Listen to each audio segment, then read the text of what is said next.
Nah, kita lihat bahwa di zaman Alkitab ada petani-petani yang mereka itu sangat menikmati hasilnya. Juga sebagai peternak, kita tahu bagaimana Yakub dia bisa berhasil memiliki kekayaan yang besar, dan juga mereka ini betul-betul menjadi contoh di dalam kehidupan mereka.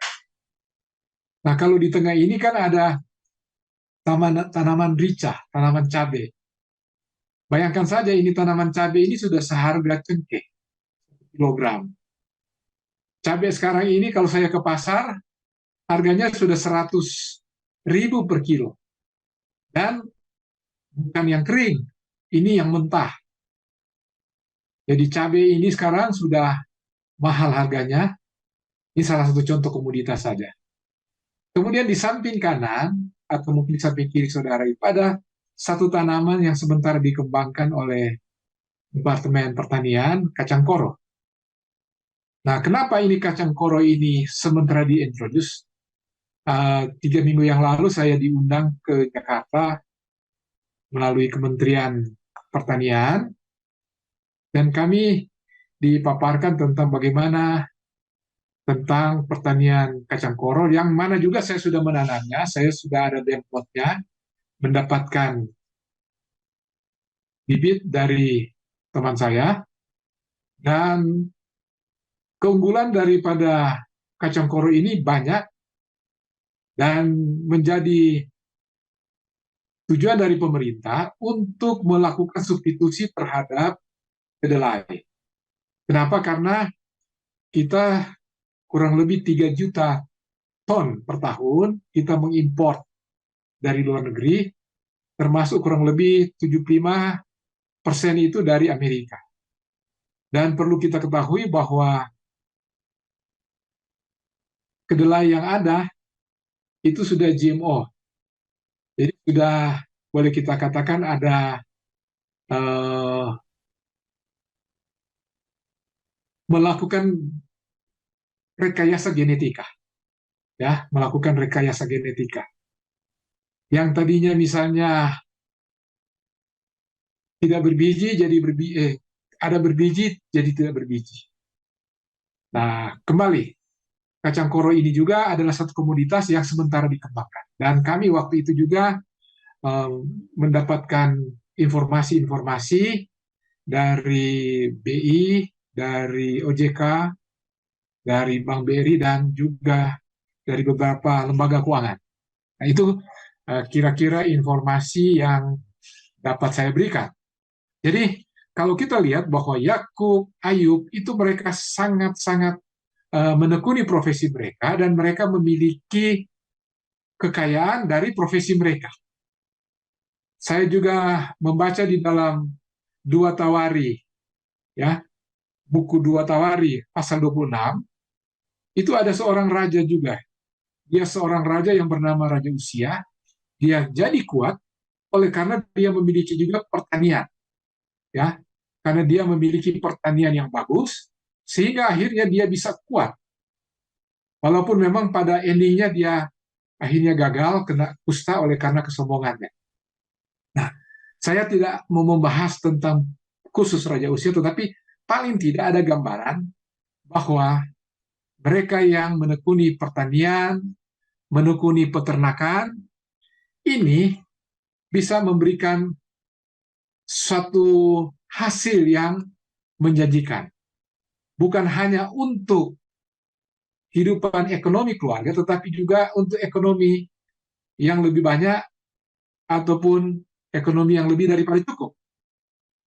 Oke. Nah, tentu kita ada kerinduan bagi Anda yang mungkin tinggal di kota, ada punya kerinduan, karena kalau kita tinggal di desa, tinggal di kebun, ini punya keuntungan. Ya, mungkin pertama kita ada lingkungan yang bersih dan alami, sudah kita ketahui. Saya sekarang ini ada di kebun, ini dia. Ya, saya lagi ada di kebun. Tadi pagi saya bangun pukul 5, sudah langsung pergi ke kebun, kemudian mencangkul. Kurang lebih 1 jam, sambil memberi makan ternak-ternak saya Saya setelah itu mandi, sarapan, dan sekarang ini ada di depan saudara-saudara.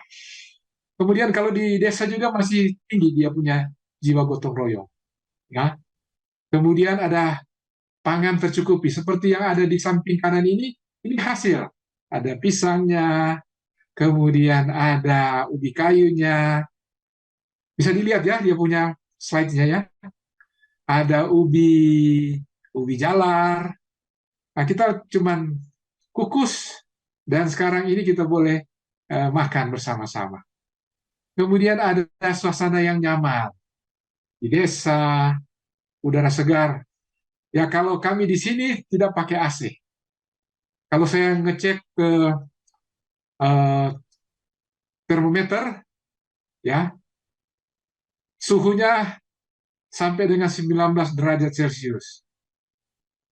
Pada waktu saya ke Jakarta beberapa saat yang lalu, saya harus menyetel juga AC kurang lebih 23-24 derajat. Ya. Kalau di sini, sekarang ini kurang lebih 23 derajat. Jadi masih suhu suhu AC yang kalau waktu saya ada di Jakarta. Kemudian, tingkat kriminalitas ya tentu lebih rendah. Ini kira-kira beberapa keuntungan. Nah, saya ada mendapatkan 2 referensi yang mereka introduce dan juga saya terapkan. Jadi ini menurut BSM. Ini satu organisasi yang cukup maju di Jawa, di mana sementara diterapkan di kabupaten dan kecamatan yang ada di Pulau Jawa, bahkan yang menjadi pemrakarsanya ini sudah keliling dunia sampai ke Papua juga. Nah, dia juga mengintroduce tentang prinsip-prinsip pertanian secara organik dengan menggunakan bahan-bahan organik. Kemudian pupuk alami, pengendalian hama dan penyakit secara alami, dan rotasi tanaman dan konservasi tanah. Nanti kita akan bahas satu persatu ini dan juga kami akan menunjukkan praktek-praktek yang sementara kami jalankan dan bagaimana dia boleh berhasil. Oke. Jadi yang kedua adalah yang seringkali disebut dengan jadam.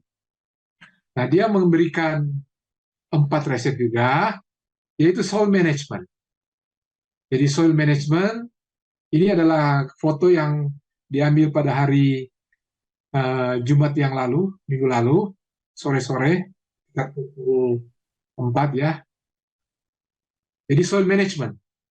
Kenapa kita perlu tahu betul tentang soil management? Karena tanah kita yang ada sekarang ini boleh dikatakan sudah beracun. Terutama tanah-tanah yang sudah dipakai untuk ladang-ladang pertanian selama ini. Kenapa beracun? Karena tanah ini sudah menggunakan pupuk kimia. Memang di awal pupuk kimia ini memberikan hasil yang bagus. Namun lama-kelamaan jumlah kuantitas dari pupuk ini makin lama makin meningkat. Dan perlu kita ketahui bahwa harga pupuk kimia sekarang ini sudah sangat mahal. Sehingga akhirnya perlu ada subsidi dari pemerintah. Dan secara Kristen juga kita tentu tidak setuju di mana ada terjadi, boleh dikatakan, penyalahgunaan. Penyalahgunaan misalnya begini, bikin kelompok tani, kemudian dari kelompok tani itu ada orang-orang yang datang membeli menggunakan KTP-KTP dari kelompok tani tadi. Ini kan secara rohani ya kita mungkin tidak menerimanya, karena ini kan kita berdosa menggunakan KTP orang lain, kemudian kita boleh mendapatkan pupuk subsidi. Oke. Kemudian kita lihat bagaimana tanah itu, bagaimana kita mengelolanya. Karena tanah-tanah yang ada sekarang ini, tanah itu sudah sangat-sangat keras, ya. Jadi perlu kita mengelolanya. Mungkin kita katakan, wah kita memacu atau kita menggunakan traktor. Nanti kita akan bahas juga bagaimana kelebihan dengan kita menggunakan traktor dan kelebihan kita menggunakan uh, cangkul ataupun kita menggunakan membajak dengan menggunakan ternak, terutama ternak sapi. Nah, ini yang perlu kita lihat. Yang kedua adalah bagaimana kita melakukan penyiangan dan pemeliharaan. Kemudian ada pemupukan susulan, bisa dengan pupuk yang boleh kita katakan POC ataupun dengan menggunakan bokasi. Baru untuk menghadapi tantangan di alam, karena kadangkala ada hama dan penyakit, maka kita perlu menggunakan pestisida. Nah, selama ini kita selalu refer kepada penggunaan pestisida yang secara kimia. Nah, bagaimana nantinya kita akan belajar tentang menggunakan pestisida alami? Perlu kita ketahui bahwa hama dan penyakit ini sebenarnya disebabkan oleh 3. Yang pertama adalah virus. Kalau Anda yang pernah menanam cabai, kalau pernah dengar dengan yang nama patek, nah, penyakit patek, itu memang tidak ada obatnya. Jadi sama seperti kita kalau kena virus, kan memang tidak ada obatnya. Jadi bagaimana caranya supaya kita bisa menangkal akan patek tadi, akan penyakit-penyakit yang disebabkan oleh virus, yang kita tingkatkan adalah imunitas tubuh kita. Nah, begitu juga dengan tumbuhan atau tanaman kita. Kita harus tingkatkan imunitas daripada tanaman tadi. Begitu juga dengan ternak, kita harus tingkatkan dia punya imunitas agar supaya tidak terkena serangan penyakit, terutama yang namanya penyebabnya dari apa tuh tadi saya katakan dari virus, ya. Kemudian ada juga penyakit yang disebabkan oleh jamur dan juga oleh bakteri. Nah, ini kita melihat dulu. Jadi kalau dengan bakteri, dengan jamur, nah kita boleh gunakan pestisida alami. Oke. Nah, ini ada satu praktisi yang ada di Korea. Dia menamakan diri Jadam, dan ini bagus sekali ya. Ini, sorry. Nah, Jadam ini dia memberikan pendekatan. Satu, secara sederhana. Kita tidak perlu terlalu sophisticated. Karena ladang-ladang kita juga yang ada di Indonesia, rata-rata boleh dikatakan sempit-sempit. Ya, ada yang memang memiliki misalnya 1 hektar, 2 hektar, 5 hektar, 10 hektar. Namun kalau dibagi ke masyarakat yang ada di desa, rata-rata lahannya sudah sempit. Namun nanti kita akan perkenalkan juga bagaimana misalnya dengan 1.200 meter kita boleh mendapatkan hasil per bulan misalnya 5 juta. Nah, nanti kita akan bahas. Kemudian lebih mudah, ilmiah, dan efektif. Ini ditulis oleh Huda tahun 2020. Dengan menggunakan prinsip ini, diharapkan kita akan dapat menirunya dan kita akan terapkan di petani dimanapun kita berada. Yang tentu saja dengan biaya rendah dan menjadikan petani kembali mendapatkan kedaulatannya. Nah, dari Presiden sendiri sudah menyatakan bahwa kita di tahun yang akan datang kira-kira kita akan kurang lebih 2 juta ton beras. Jadi kita akan mengimpor nanti dari negara-negara ASEAN, dari India, dari Thailand, dan dari beberapa negara lain. Padahal sekarang ini negara-negara lagi menahan diri untuk tidak mengekspor sekarang ini. Karena mereka juga menghadapi tantangan yang sama oleh karena adanya perubahan cuaca yang ekstrim seperti El Nino. Seperti kita yang ada di Indonesia pada umumnya, kurang lebih 3-4 bulan terserang oleh El Nino. Maka kami juga harus berusaha sedapat mungkin agar supaya tanaman-tanaman yang ada itu boleh tetap hidup, terutama pakan-pakan ternak. Karena sekarang ini kami juga sementara memelihara sapi, jadi mencari pakan ini kan sangat mahal. Nah, jadi kita harus bisa menanam dan memelihara akan ternak ini, terutama sapi. Sapi ini dia itu memerlukan pakan 10% dari berat badan. Jadi kalau sapi itu beratnya 200 kg, berarti kita harus memberikan paling tidak, paling sedikit 20 kg. Ya. Jadi kalau sapi itu sudah 300 kg, berarti mesti ada 30 kg pakan yang harus kita berikan kepada sapi tadi. Nah, ini yang kita cermati betul. Bahwa tantangan kita adalah tantangan di mana kita harus memenuhi akan kebutuhan kita, dan kita bisa mandiri, dan kita bisa mendapatkan penghasilan dari pertanian itu sendiri.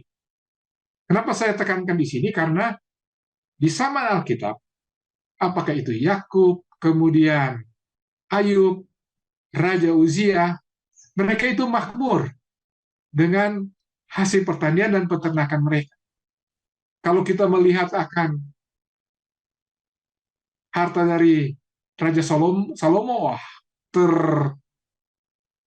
apa namanya, terkaya dari manusia yang pernah hidup sebelumnya. Jadi kalaupun sampai sekarang, ya, dia masih yang terkaya, karena ada catatan di sini, seorang penginjil dia katakan tiap tahun dia dapat kurang lebih 800 triliun daripada emas-emas yang diberikan oleh negara-negara atau bangsa-bangsa yang datang membawa upeti kepadanya.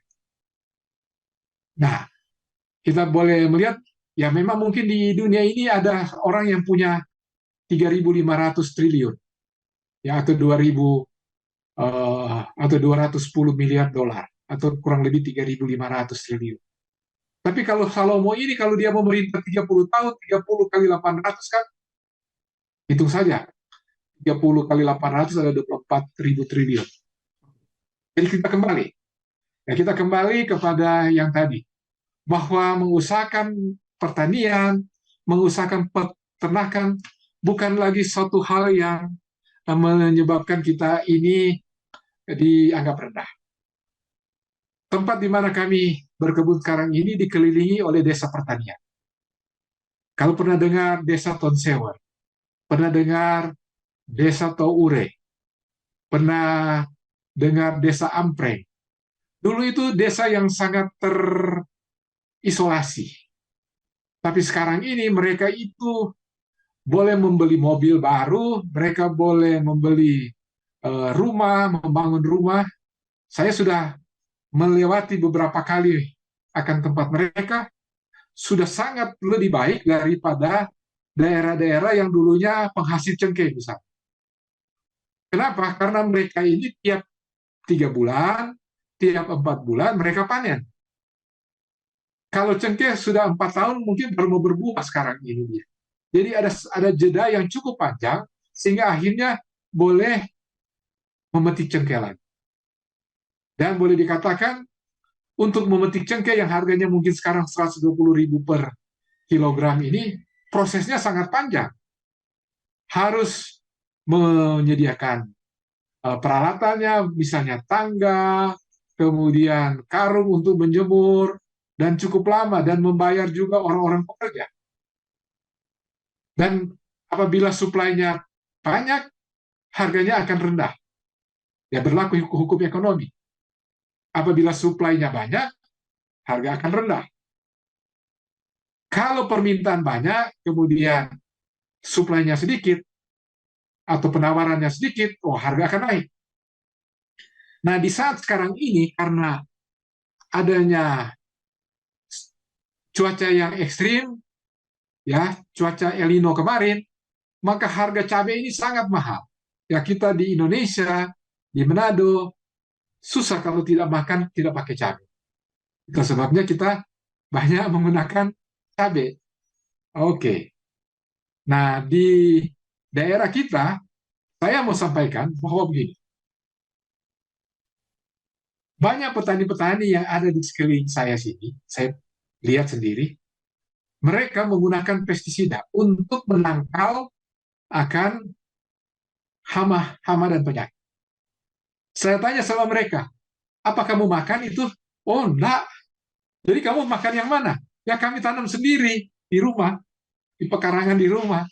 Ini kan satu hal yang sangat kontradiksi kan? Mereka menjual di pasar, kita yang sering makan, mereka dapat untung, tapi mereka tidak makan apa yang mereka produksi yang besar-besaran. Mereka makan yang mereka tanam di pekarangan rumah mereka. Namun kita kadang-kala tergoda, kalau kita pergi ke supermarket, kita pergi ke pasar, kalau lihat sayur, lihat tomat, lihat ya tanaman-tanaman yang berlobang-lobang, kita tidak suka membelinya. Yang kita suka beli adalah tanaman yang apa? Waduh, bagus kelihatannya. Padahal tanaman yang bagus ini sudah menggunakan pestisida, ya, sudah menggunakan kimia yang lama-lama dia akan kita makan, kemudian akan menumpuk di tubuh kita, menyebabkan terjadi banyak penyakit di tubuh kita. Tentu bukan saja karena itu. Banyak hal lain lagi yang bisa menjadi penyebab. Tapi puji syukur kepada Tuhan, karena kami sekarang ini tinggal di kebun, ya setelah dicek akan kadar kolesterolnya, ya belum melampaui 200 total, berarti masih cukup sehat, masih sehat lah, bukan cukup sehat. Kemudian asam uratnya 6,5 sampai 7, ya 7. Kemudian ukuran darahnya ya 120/80 atau kadang-kala 115/80. Jadi masih normal. Kalau gula juga berkisar di 110, 120. Ya. Ini satu hal yang saya boleh katakan adalah berkat Tuhan bagi kita yang tinggal di mana? Tinggal di pedesaan. Ya. Dan ambillah waktu kesempatan. Kalau kita tidak mengambil waktu, maka kita akan tunda-tunda terus. Ya. Nah, ini contoh saja. Nah, waktu kemarin itu ada apa tuh namanya? Panas, kami harus menyiram. Ya, menyiram tanaman yang pakan ternak. Karena selalu dibutuhkan oleh ternak tiap hari. Kalau dia 1 ekor, maka kalau dia 300 kg, 30 kg. Kalau ada 10 ekor, berarti ada 300 kg pakan yang kami harus sediakan untuk diberikan makan kepada ternak.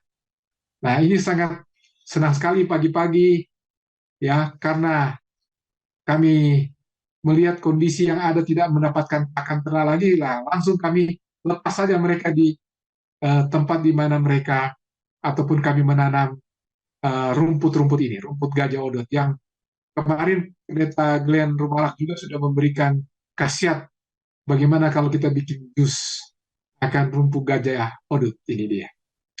Nah, kemudian di samping kanan ini kan bisa lihat juga ada apa? Ternak ayam. Nah, ternak ayam kadangkala orang berpikir, oh itu sepele saja, tetapi sebenarnya dia punya kontribusi itu sangat baik sekali. Jadi kita punya kebutuhan akan protein, itu bisa terpenuhi dari telur ayam yang kita bisa konsumsi. Nah, saya nantinya akan juga membagikan kepada kita pada seri-seri yang berikutnya bagaimana kalau kita memelihara ayam ini, ayam bisa membuat kita miliarder. Nah, pertanyaannya, bagaimana bisa miliarder? Kita punya saja 10 ekor ayam indukan. 10 ekor ayam indukan. 2 ekor atau 1 ekor ayam jago. Ayam indukan itu kalau bertelur bisa sampai 150 telur per tahun. Atau katakan saja 100 telur per tahun. Nah, kita makan 25-nya, ataupun yang lainnya kita tetaskan, dari 100 cuma dapat berapa? Misalnya 50. 10 kali 50 kan sudah 500. Itu saya sudah hitung, sudah 500 dalam satu semester, dalam 1 tahun. Kalau kita jual sekarang ini di Manado, kalau ayam kampung itu bisa sampai dengan 70.000 untuk yang 0,7 ons, 0,7 kilogram, atau 7 ons sampai 8 ons. Itu sudah dalam bentuk karkas. Jadi kalau 500 saja kali dengan 70.000 itu berapa? Ada 35 juta ya. Nah, 35 juta dibahagi dengan misalnya 6 bulan, ya jatuh-jatuhnya kurang lebih 5.800.000. Ya, untuk hidup di desa kan cukup itu. Nah, itu contoh saja. Tapi kalau kita tahan dari 500 ekor ini, dia bertelur ataupun menetas kali 10 saja, kali 50, 500 kali 50, itu saja. Kurang lebih 25.000. Ya. Nah, sekarang, supaya dia tidak menggerogoti,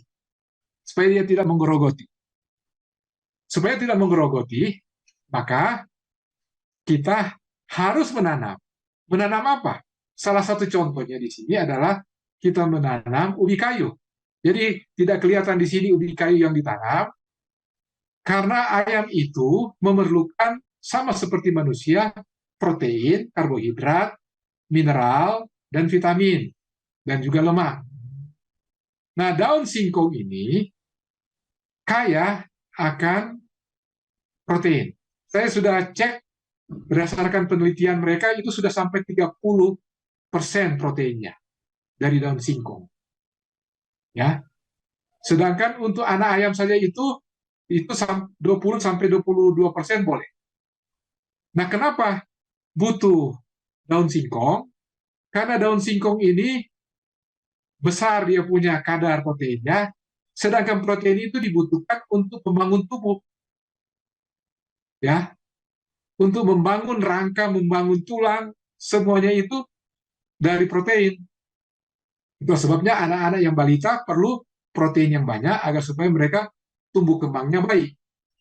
Dan untuk selanjutnya ada karbohidrat. Nah, karbohidrat itu didapat dari uminya. Ya, dari uminya. Oke, ini sekedar saja. Jadi, nanti ada hitung-hitungan bagaimana kita beternak ayam dengan 10 ekor, kemudian dia bisa berkembang, akhirnya kita boleh mendapatkan penghasilan yang lebih. Nah, langkah awal, kita harus membuka, kita punya apa? Kita punya mindset, ya. Kita harus membuka, kita punya pola pikir. Kan ada pola pikir fixed mindset dan ada growth mindset. Kalau fixed mindset kan selalu berpikir, saya sudah begini. Saya tinggal di desa, saya tinggal di kota, saya punya penghasilan ini, saya tidak bisa ke desa. Atau kalau saya di desa, ya sudah begini, akhirnya kita ini sudah begitulah. Hari-hari sudah begitu. Jadi kita harus membuka, kan kita punya pola pikir. Kenapa kita harus buka pola pikir? Karena dari petani, peternak akan ada turunan-turunan profesi lain. Yang pertama adalah profesi yang akan menciptakan yang namanya pedagang. Kan kita harus menjual akan hasil dagangan ini. Dari pertanian dan peternakan ini kita lihat ada satu ekosistem di dalamnya, di mana mereka membuat pertanian digital, digital pertanian, agriculture. Jadi sekarang ini sudah ada aplikasi-aplikasi di mana kita boleh menjual akan produk kita melalui aplikasi tadi. Sudah terhubung. Nanti saya akan berikan beberapa aplikasi di mana mereka mencari dan juga ada yang menawarkan. Bukan cuma itu, mereka juga menawarkan pendanaan. Ya, sampai dengan pendanaan, mereka juga menawarkan. Jadi, untuk produk pertanian itu dari segi hulu sampai ke hilir sudah ada dalam aplikasi. Jadi menciptakan apa lagi? Menciptakan profesi dari pertanian, peternakan, menciptakan profesi-profesi baru. Ada marketer, ada bidang keuangan. Nah, jadi jangan sempit ini cara kita berpikir. Kalau kita sudah petani, ya sudah petani lah. Padahal sebenarnya dari sanalah kita boleh mendapatkan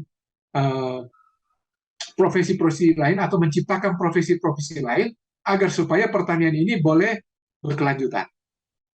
Tidak heran sekarang ini pemerintah sudah mencanangkan ya akan buat misalnya di Indonesia kurang lebih ada 2 juta tanah rawa yang nantinya akan dibuat menjadi lahan pertanian untuk menanam padi. Kita bisa bayangkan saja kalau 1 hektar aja 5 ton, kalau ada 1 juta lahan untuk bisa ditanam dengan padi berarti ada 5 juta ton ya beras atau gabah yang akan dihasilkan setiap kuartal. Jadi kalau ada 2 siklus saja berarti bisa ada 10 juta ton. Maka kita ini dalam proyeksi akan bisa mengekspor. Kita akan bisa swasembada pangan. Kemudian bertani. Sebenarnya bertani adalah, boleh saya katakan, sangat mudah. Karena tidak perlu ijazah, ya, tidak perlu ijazah. Ada petani-petani yang di sini saya tanya, oh, mereka cuma SMP, ada yang cuma SMA. Mereka ini kan sudah mudah sekali mendapatkan informasi-informasi. Nah, kita akan coba nanti membuat NPK KCL yang alami. Itulah sebabnya tadi di atas ini kan ada sapi. Nah, mereka itu bisa menjadi pensuplai, kohenya ini bisa menjadi pensuplai pupuk organik. Kemudian juga kencingnya akan bisa dibuat sedemikian rupa menjadi POC. Malahan memelihara penggemukan sapi ini, dagingnya itu lebih kecil penghasilannya daripada pupuk yang dihasilkan. Ulangi, hasil penggemukan ini lebih kecil keuntungannya dibandingkan dengan pupuk yang dihasilkan. Kita bisa search. POC dari urin sapi ini bisa dijual 10 sampai 20 ribu per liter. Kemudian itu kalau POC pupuk organik cair itu bisa dicampur misalnya dengan 100 liter air yang nantinya itu akan diaplikasikan ke tanaman-tanaman yang ada.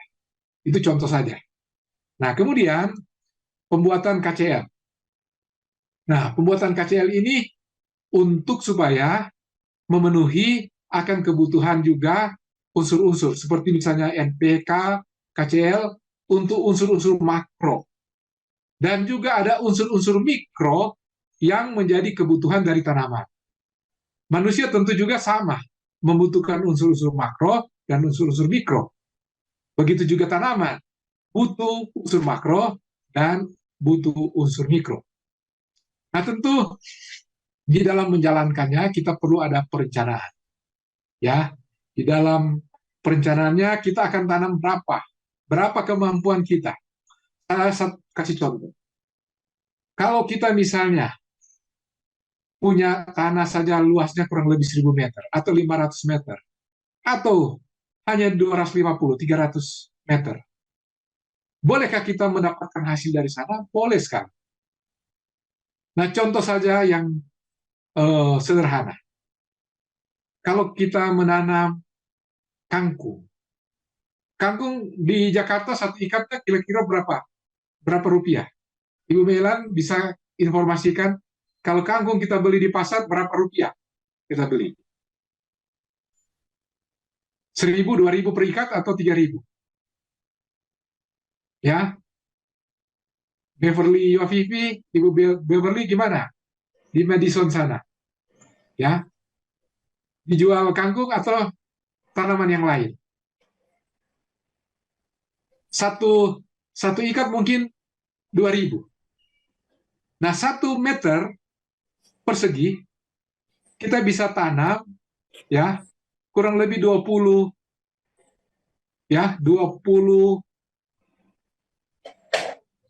indukan ataupun tanaman kangkung tadi. Jadi kalau jaraknya 55 cm ya setiap kangkung itu dia, kita hitung saja 1 meter itu mungkin kita boleh dapatkan 20 sampai 25 Putra. tanaman kangkung. Nah, kalau Putra. kita jual satu tanaman itu 10.000 atau 2.000, sorry. 20 kali 22.000 kita bisa lihat ada 40.000. Itu contoh saja. Jadi bisa, oke. Kemudian tentu kita waktu kita rencanakan kita mesti action, mesti implementasi. Tidak sampai di teori. Sosialisasi pada saat ini tidak akan berguna kalau kita tidak melakukan itu di dalam action kita. Dan tentu kita perlu kontrol. Oke, kita sudah menyatakan di sini bahwa kita bisa perlu ayam, kita bisa pelihara ayam. Nah, ada gunanya karena ayam ini juga bisa memberikan pupuk. Ayam ini waktu dia mencari makan, dia akan mencakar, yang sebenarnya dia itu sudah melakukan proses untuk penggemburan tanah. Tanah-tanah yang ada selama ini sudah keras, ya. Tanah-tanah yang ada sekarang ini secara fisik itu sudah sangat keras. Jadi perlu digemburkan. Tanaman akan baik kalau ditanam di tanah yang gembur. Dan juga dengan adanya kohe dari ayam ini boleh menjadi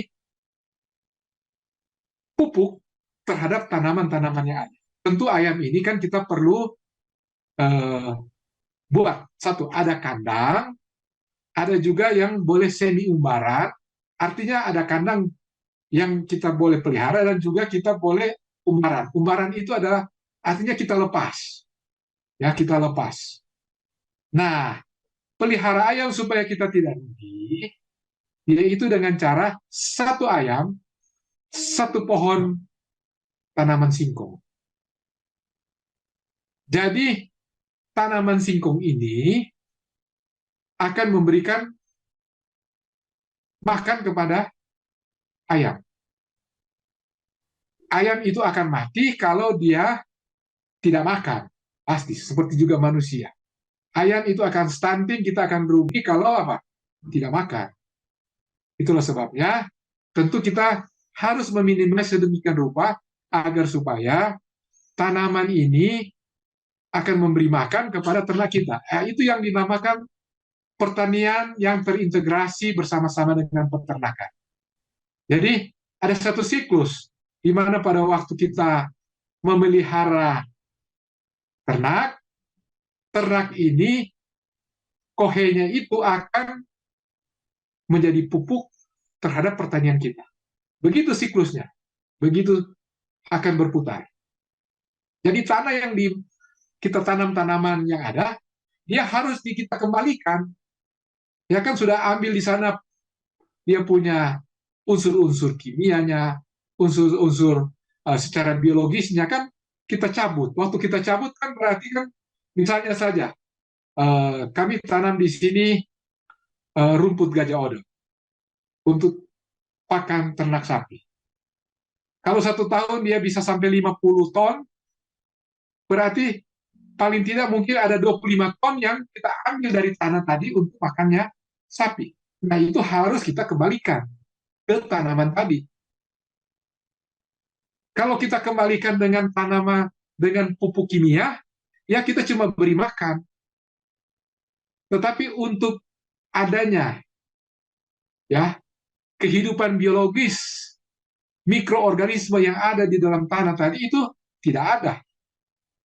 Sehingga akhirnya pada waktu panen, kalau kita memberikan pupuk kimia, maka tanah itu akan jadi kering, jadi keras.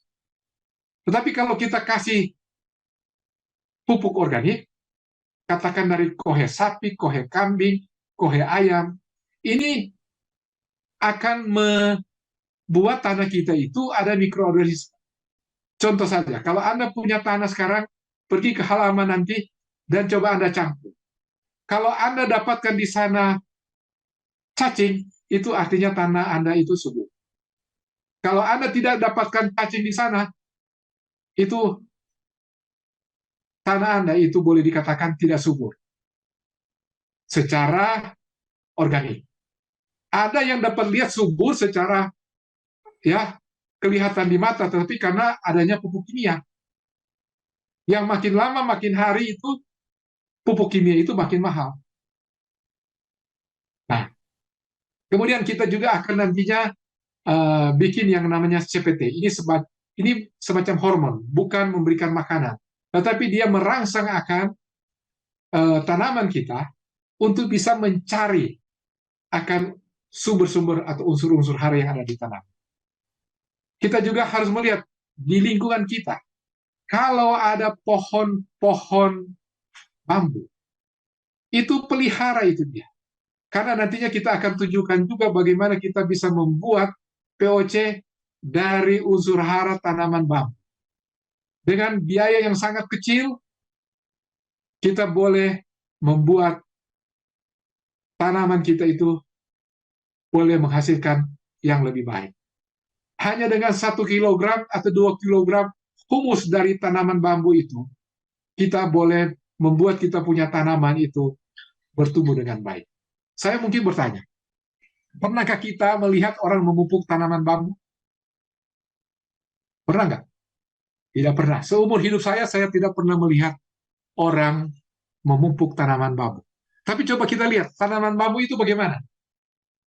Dari hari ke hari, makin membesar, makin membesar, makin membesar. Itu karena adanya apa? Tentu adanya pupuk organik yang dihasilkan oleh tanaman itu sendiri.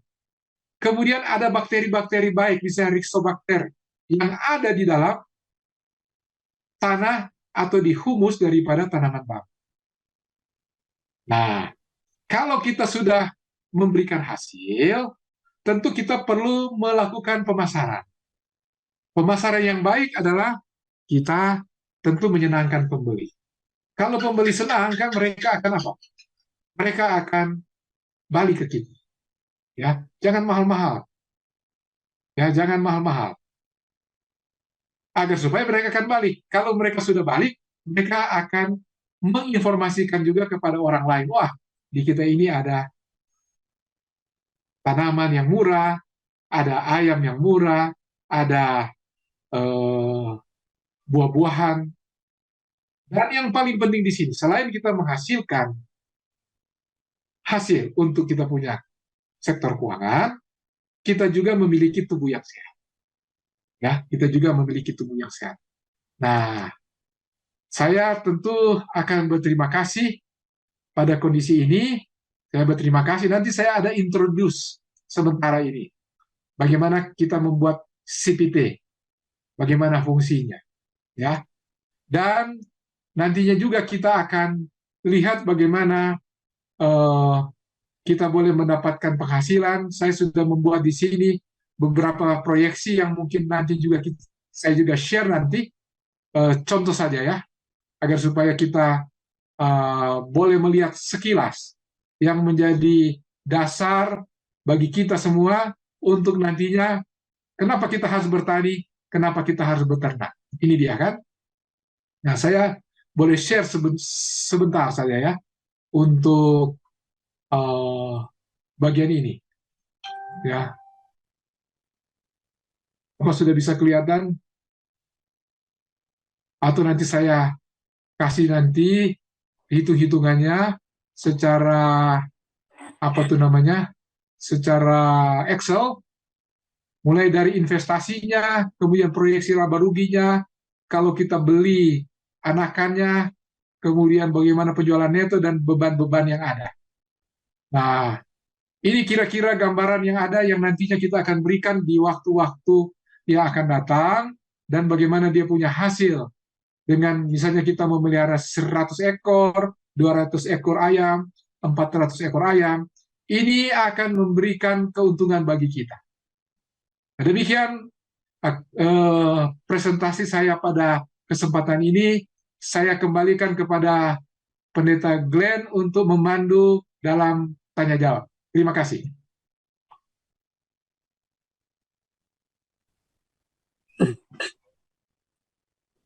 Oke, terima kasih banyak kepada Sir Lexi yang sudah berbagi dengan kita. Dan tentunya ini adalah bagian introduction ya, Sir.